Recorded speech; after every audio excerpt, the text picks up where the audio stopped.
Gaza ಕದನ ವಿರಾಮದ ಆದ್ಯತೆಯ ವಿಷಯದಂತೆ 7 ಮಂದಿ ಒತ್ತೆಯಾಳುಗಳನ್ನು ಹಮಾಸ್ನವರು ಅಂತಾರಾಷ್ಟ್ರೀಯ ರೆಡ್ ಕ್ರಾಸ್ ಸಮಿತಿಯವರ ವಶಕ್ಕೆ ಒಪ್ಪಿಸಿದರು.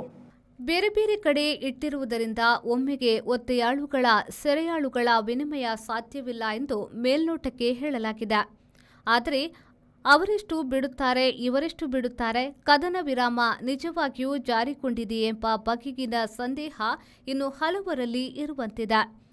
ಇಸ್ರೇಲ್ ಹಿಂದೆ ಕೆಲವೊಮ್ಮೆ ಯುದ್ಧ ವಿರಾಮ ಎಂದು ಅದನ್ನು ಉಲ್ಲಂಘಿಸಿದೆ ಎಂದು ಪ್ಯಾಲೆಸ್ತೈನ್ ಪರ ಕೆಲವರು ಸಂದೇಹ ವ್ಯಕ್ತಪಡಿಸುತ್ತಿದ್ದಾರೆ.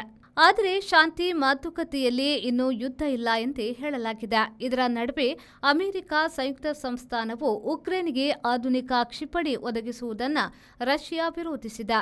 ಇದು ಯುದ್ಧ ನಿಲ್ಲಿಸುವ ಕ್ರಮವೇ ಎಂದು ವ್ಲಾದಿಮಿರ್ ಪುತಿನ್ ಡೊನಾಲ್ಡ್ ಟ್ರಂಪ್ರಿಗೆ ಪ್ರಶ್ನೆ ಎಸೆದಿದ್ದಾರೆ.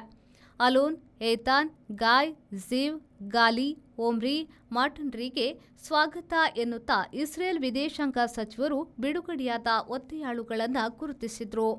Every action has a multiple reactions in an industry. Safety is what comes first, and that is what we provide. Induscare Equipments, manufacturers and suppliers of industrial safety equipments. We provide safety equipments like gloves, masks, safety helmets, earplugs, safety belts, safety shoes, gum boots, safety goggles, industrial and medical coveralls, fire protection and arc flash suits, road safety equipments, and all industrial fire and safety accessories. Your safety is our priority. Induscare Equipments, KVSS Bank Building, Koolur, Mangaluru. Call 0824 2458 754.